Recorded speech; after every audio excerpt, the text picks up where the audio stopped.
जैन धर्म की महागाथा आनंद की आध्यात्मिक यात्रा सूर्यपुर का साधक प्राचीन भारत के हृदय में बसा था। सूर्यपुर एक ऐसा गांव जहां प्रकृति और मानव का संगम एक अनोखी सौहार्दता के साथ फलता फूलता था। गंगा की सहायक नदियों के किनारे बसे इस गांव में हरियाली की चादर बिछी थी और यहाँ के लोग विभिन्न धर्मों और संस्कृतियों के साथ मिलजुल कर रहते थे। यहीं एक साधारण व्यापारी परिवार में एक बालक का जन्म हुआ जिसका नाम रखा गया आनंद। आनंद का बचपन सूर्यपुर की गलियों में बीता। वह गांव के बरगद के पेड़ के नीचे बैठकर साधुओं, पंडितों और विद्वानों की बातें सुनता। उसकी आंखों में एक अनोखी चमक थी और मन में असंख्य प्रश्न।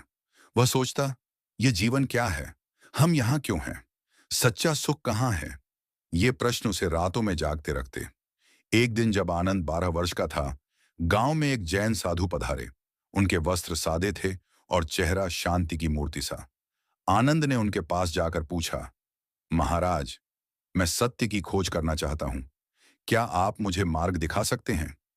साधु ने मुस्कुराते हुए कहा, बालक, तुम्हारा प्रश्न तुम्हें एक महान यात्रा की ओर ले जाएगा। जैन धर्म का मार्ग अहिंसा, सत्य और आत्मज्ञान का है। क्या तुम इसे समझने को तैयार हो? आनंद ने उत्साह से सिर हिलाया। साधु ने उसे अपने साथ एक शांत स्थान पर ले जाकर जैन धर्म की कहानी सुनानी शुरू की। जैन धर्म का अनादि स्वरूप साधु ने कहा, आनंद, जैन धर्म कोई नया धर्म नहीं है।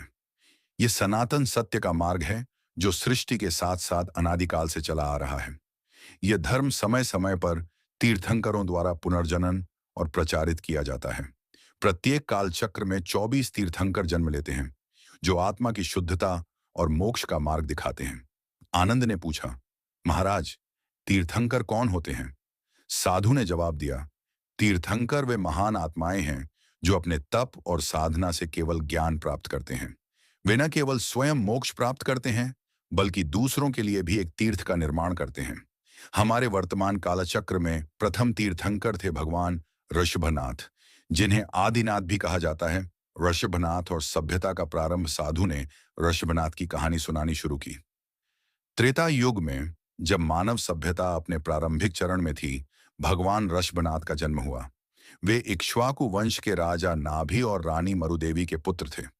उनका जन्म अयोध्या में हुआ।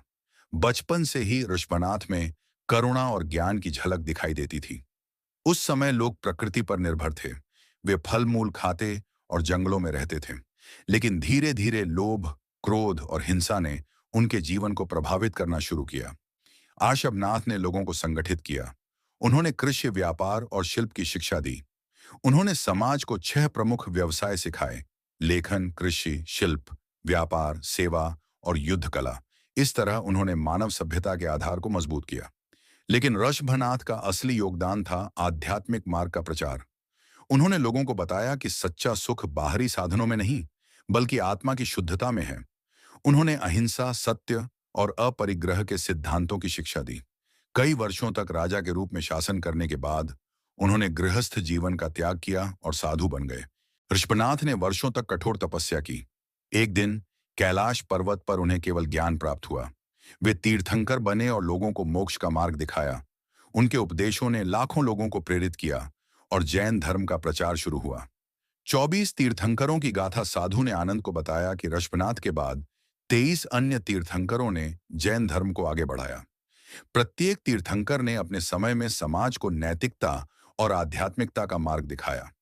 साधु ने कुछ प्रमुख तीर्थंकरों की कहानियां सुनाई। अजितनाथ का जन्म भी अयोध्या में हुआ। वे एक शक्तिशाली राजा थे, लेकिन उनका मन सांसारिक सुखों में नहीं रमा। उन्होंने तपस्या की और केवल ज्ञान प्राप्त किया। उनके उपदेशों में अहिंसा और करुणा का विशेष महत्व था। संभवनाथ का जन्म श्रावस्ती में हुआ।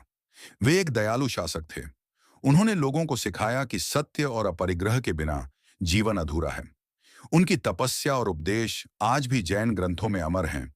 पार्श्वनाथ का जन्म 877 ईसा पूर्व में वाराणसी में हुआ। वे एक राजकुमार थे, लेकिन बचपन से ही उनकी रुचि आध्यात्मिकता में थी। उन्होंने 4 महाव्रतों की शिक्षा दी: अहिंसा, सत्य, अस्थेय और अपरिग्रह। उनके उपदेशों ने जैन धर्म को और मजबूत किया। महावीर स्वामी हमारे काल चक्र के अंतिम तीर्थंकर थे। भगवान महावीर, उनका जन्म 599 ईसा पूर्व में वैशाली के कुंडग्राम में हुआ। उनका मूल नाम वर्धमान था।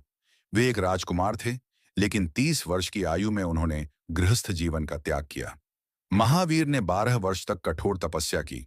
वे इतने कठिन तप में लीन थे कि उनके शरीर पर वस्त्र भी नहीं रहते थे। एक दिन रुजुपालिका नदी के तट पर उन्हें केवल ज्ञान प्राप्त हुआ। वे तीर्थंकर बने और जैन धर्म के सिद्धांतों को और स्पष्टता के साथ लोगों तक पहुंचाया। जैन धर्म के सिद्धांत साधु ने आनंद को जैन धर्म के सिद्धांतों की गहन व्याख्या की। उन्होंने कहा, जैन धर्म का मूल आधार है आत्मा की शुद्धता। प्रत्येक जीव की आत्मा शुद्ध और दिव्य है, लेकिन कर्मों के कारण वह सांसारिक बंधनों में फंसी रहती है। जैन धर्म के 3 रत्न हैं: सम्यक दर्शन, सम्यक ज्ञान और सम्यक चरित्र। सम्यक दर्शन का अर्थ है सत्य में विश्वास। सम्यक ज्ञान का अर्थ है सत्य को समझना। और सम्यक चरित्र का अर्थ है सत्य के मार्ग पर चलना। महावीर ने 5 महाव्रतों की शिक्षा दी: अहिंसा, सत्य, अस्तेय, ब्रह्मचर्य और अपरिग्रह। अहिंसा का अर्थ है किसी भी जीव को मन, वचन या कर्म से दुख न पहुंचाना। सत्य का अर्थ है सच बोलना। अस्तेय का अर्थ है चोरी न करना। ब्रह्मचर्य का अर्थ है इंद्रियों पर संयम रखना। और अपरिग्रह का अर्थ है अनावश्यक संग्रह न करना। साधु ने अनेकांतवाद और स्यादवाद की व्याख्या की। अनेकांतवाद का अर्थ है कि सत्य बहुआयामी है। एक ही सत्य को अलग अलग दृष्टिकोणों से देखा जा सकता है। स्यादवाद का अर्थ है कि प्रत्येक कथन सापेक्ष है। यह हमें दूसरों के विचारों का सम्मान करना सिखाता है। साधु ने जैन धर्म के इतिहास का वर्णन किया। महावीर के निर्वाण के बाद उनके शिष्यों ने उनके उपदेशों को संकलित किया। जैन धर्म 2 प्रमुख संप्रदायों में बंटा: दिगंबर और श्वेतांबर। दिगंबर संप्रदाय के साधु पूर्ण रूप से वस्त्रहीन रहते हैं, जबकि श्वेतांबर संप्रदाय के साधु श्वेत वस्त्र धारण करते हैं। जैन धर्म का प्रभाव प्राचीन भारत में बहुत व्यापक था। सम्राट चंद्रगुप्त मौर्य ने अपने जीवन के अंतिम वर्षों में जैन धर्म अपनाया और श्रवणबेलगोला में साधु के रूप में जीवन बिताया। जैन धर्म ने कला, साहित्य और वास्तुकला में भी महत्वपूर्ण योगदान दिया। दिलवाड़ा के मंदिर, रणकपुर का मंदिर और पालिताना जैसे तीर्थ स्थल जैन धर्म की समृद्ध विरासत के प्रतीक हैं। आनंद ने साधु के उपदेशों से प्रेरित होकर जैन धर्म के मार्ग पर चलने का निर्णय लिया। वह एक श्रावक बने और अपने जीवन में अहिंसा, सत्य और अपरिग्रह को अपनाया। उन्होंने अपने व्यापार को नैतिकता के आधार पर चलाया और गांव में जैन धर्म के सिद्धांतों का प्रचार किया। एक दिन आनंद ने गांव में एक बड़ा उत्सव आयोजित किया, जिसमें उन्होंने लोगों को जैन धर्म के 5 महाव्रतों के महत्व को समझाया। गांव के लोग उनके विचारों से प्रभावित हुए और कई लोगों ने अपने जीवन में अहिंसा को अपनाया।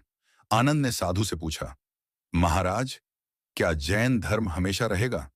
साधु ने जवाब दिया, आनंद, जैन धर्म सनातन है। यह सृष्टि के साथ चलता रहेगा। प्रत्येक काल चक्र में तीर्थंकर जन्म लेंगे और इस मार्ग को पुनर्जनन करेंगे। लेकिन यह तुम्हारे और मेरे जैसे लोगों पर निर्भर है कि हम इन सिद्धांतों को अपने जीवन में उतारें और दूसरों तक पहुंचाएं। साधु ने आनंद को जैन कला और साहित्य की समृद्धि के बारे में बताया। जैन धर्म ने कला और साहित्य में अनमोल योगदान दिया है।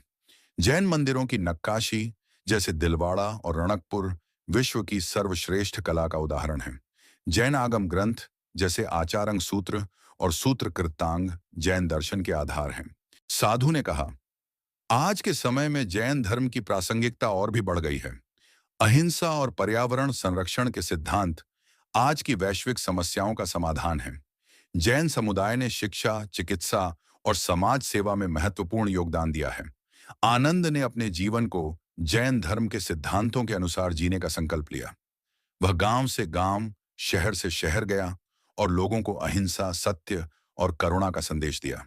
उसकी कहानी एक प्रेरणा बन गई और सूर्यपुर एक ऐसा गांव बन गया जहां हर व्यक्ति जैन धर्म के सिद्धांतों को अपने जीवन में अपनाने लगा। तो मित्रों, इस कहानी से आपने क्या सीखा? कमेंट सेक्शन में जरूर बताएं। और अगर आपको यह कहानी प्रेरित करने वाली लगी तो इसे अपने दोस्तों और परिवार के साथ साझा करें। नमो बुद्धाय।